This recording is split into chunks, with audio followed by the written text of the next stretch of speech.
Hi, so today we're going to talk about probation, parole, and intermediate corrections. Chapter 12, in some community corrections, is a non-prison program that permits offenders to reside in the community while serving a criminal sentence. Essentially, this is alternatives to incarceration, the supervision after a sentence of incarceration, so that could be parole, work release, furloughs, or halfway house, while sanctions to incarceration, that's before you've been sent to incarceration. It could be prisons, fines, intensive supervision, home confinement, electronic monitoring. We'll talk about that today. A lot of people are under community correctional supervision. It wouldn't surprise me if someone in the class, someone that they know in their friend group, or in their own family is under some sort of community correctional sanction. Certain celebs, you have Chris Brown, Lindsay Lohan, Snoop Dogg, you have Mike Tyson, you have Martha Stewart, so a lot of folks are on probation. In fact, it's the most frequently imposed criminal sentence in the United States. It can be thought of as a type of post-trial diversion from incarceration. That just means before incarceration. It is a conditional release, so that it's not something that you have to be given. It is only under certain criteria are you offered the option to be on some sort of community correctional alternative. John Augustus was the first individual that came up with the idea of probation. He's considered the father of probation. In fact, he was in the court one day and saw individuals that were being taken away to incarceration. He thought that they were low level, and so he said he could provide support to them. And so in the 1800s, he started the idea of us diverting people away from being held into a correctional facility and kept into the community. The philosophy of probation is just that those individuals that are offered probation are not a danger to society. If we keep them in the community, then it could minimize or reduce the stigmatization that prisonization offers. And essentially, it's giving folks a second chance. Deciding whether an offender should be sentenced to probation, a judge is going to consider statute recommendation, sentencing guidelines. Those are the guidelines that are federally handed down, mandatory minimum drug laws, things like that. Recommendations from the prosecutor as well as the defense. The offender's freedom or detention in jail before and during the trial and how they did with that, as well as the pre-sentence investigation report, and then characteristics of the offender and the offense. The PSI, also called the pre-sentence investigation, is an important undertaking from the court. It allows the court to have a glimpse into the individual that is being considered for probation. If you hit on this link here, that's the PSI of Brock Turner. He was the Stanford swimmer that was sentenced for rape, and he got probation. The PSI serves a variety of functions. It's useful in formulating supervision plans, a baseline for progress, helps prison officials make decisions about an inmate later on. The PSI will be used later on, and then assists judges in making sentencing decisions. The controversial part about the PSI, it's conducted by private individuals and agencies. Advocates say it saves time and money. Opponents say it discriminates against the poor because they can't afford their own PSI writer. We're going to talk briefly about different types of probation. Straight probation is just that you were given a sentence of probation with no incarceration. You just have straight probation. Part of that straight probation, you might have to call in, you might have to come in to your probation officer. So there's a variety of different things that you have to do with that straight probation. A suspended sentence probation is just what it sounds like. You were given a sentence, but they suspend it. If you agree to obey the rules of probation while living in the community. A split sentence is 2 parts. The key is that the offender is aware of the 2 parts. Number 1, the first part is that you have a specific period of incarceration, and then the second one is followed by a period of probation. It's important that you know that for a split sentence, the client or offender does not know that it's happening, that does know it's happening, where under shock probation, they sentence them and they essentially shock them, bring them out, and they do not know at that time that they are getting released from a facility. On the left, you see the typical standards, conditions of probation: obey the law, hold a job, maintain contact with your officer, remain in the jurisdiction, pay fees. Over here, it's drug, abstain from alcohol. A lot of times, another special condition would be no weapons, not hanging out with antisocial peers or delinquent peers, individuals that could be, cause you to do something bad, or that could influence you. And then the idea about revocation is when a probation is revoked, the probationer can be, it says normally, but it's really not always sent to jail. So the reason you could be sent back is 1, for a new crime, and 2, a technical violation. And a technical violation amounts to breaking a rule or condition. So it could be that you got revoked just for breaking one of those special conditions I talked about previously. But I'll be honest with you that a lot of times you have to do a fair amount of things wrong to get revoked, because what that means is you're revoked and then you're often sent to a facility, and we just don't have a lot of space in our facilities. And some folks, your chronic offenders, would rather just go ahead and serve their 30, 60, 90 days versus having to have probation, screw something up, and then get sent back for the original time that they would have done. Some of the issues is that there are fees, and so folks would say that it's unfair. We have folks across the country that are being held because they didn't pay their fee. They got revoked for that. There is a new wave across the country to not have to hold people if they don't pay their fees. The legal issues is the caseload and the recidivism.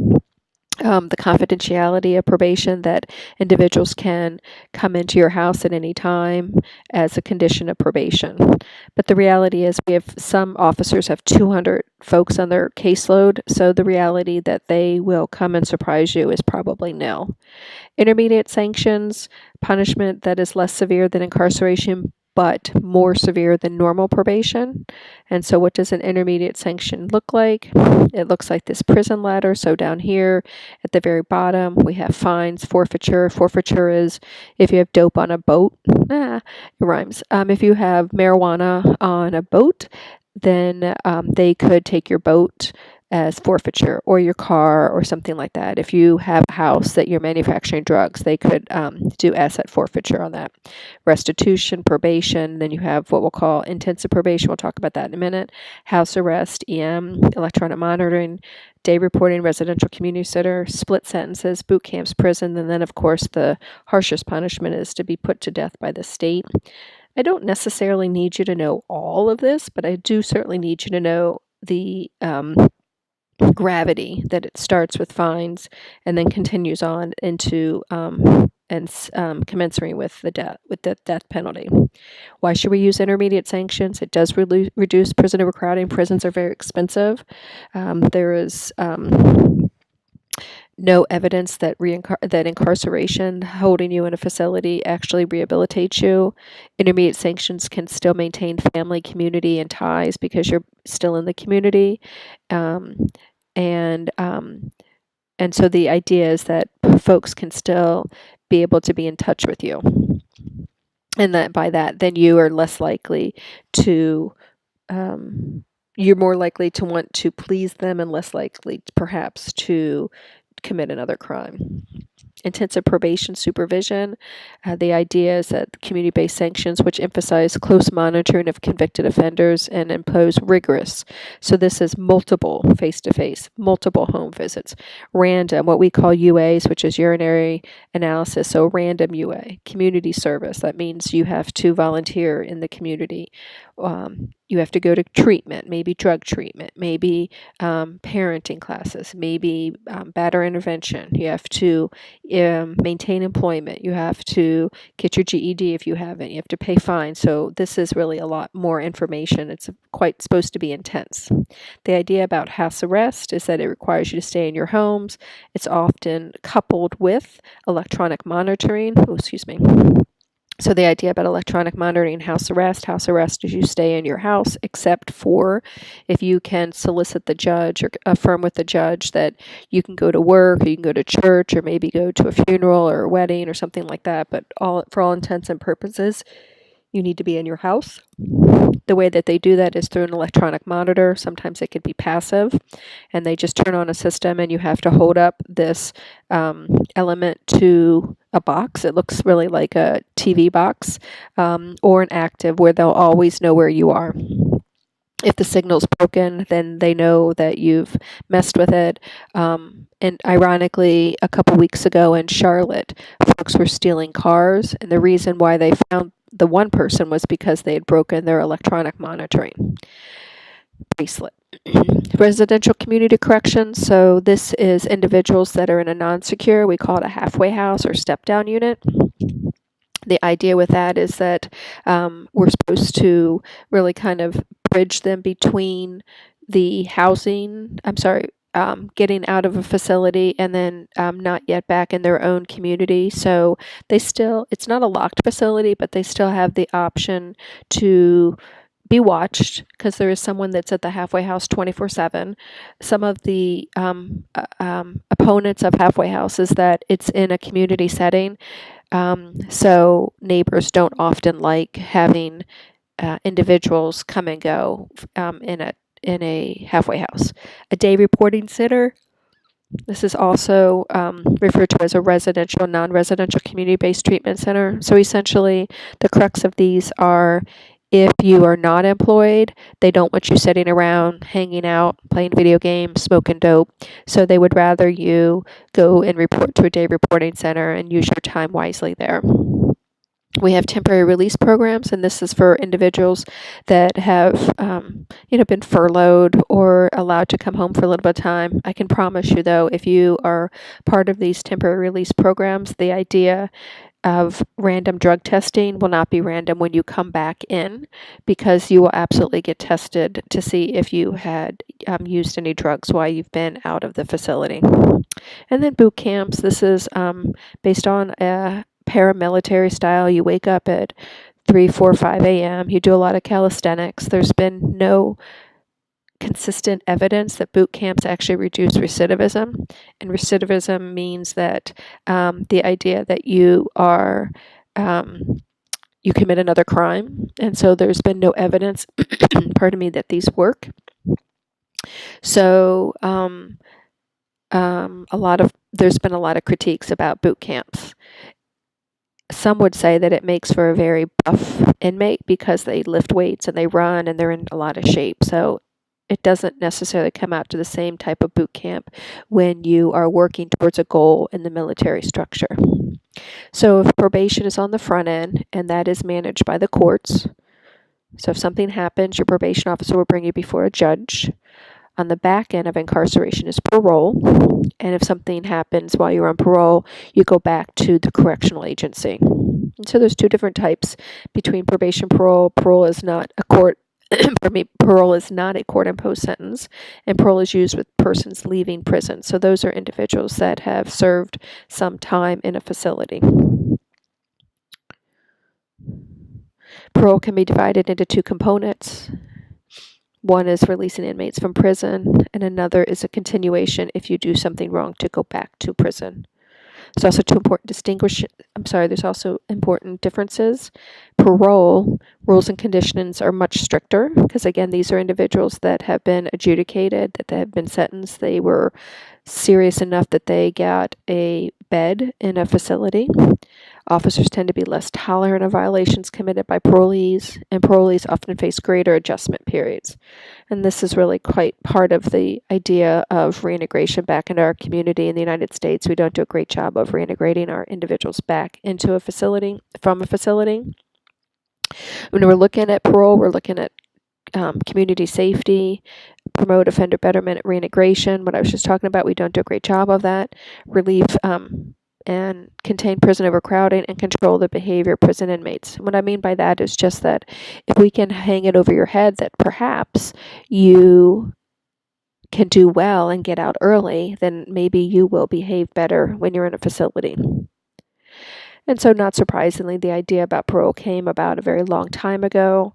And there's really two different types of parole release. Number one, discretionary. So that's a parole board. Some of you may have heard about a parole board. And people come up to the board and they are able to conditionally release them. And then there's a mandatory, where that parole board releases an inmate from prison, again, conditionally, after the inmate has served a portion of their time. Truth in sentencing law is about 80%. It used to be 50%, and then probably a decade ago, we changed the laws, and now it's about, you have to serve about 80% of your sentence before you can be considered for conditional release. Prior to parole grant hearing, they have to be eligible, they prepare a plan, so they have to be able to say where they're living, where they're working. If they don't have that, it can be discriminatory towards some because they don't have access to that it does work in their to their disadvantage. And prison staff prepare pre-parole report describing the inmate and their adjustments and things like that.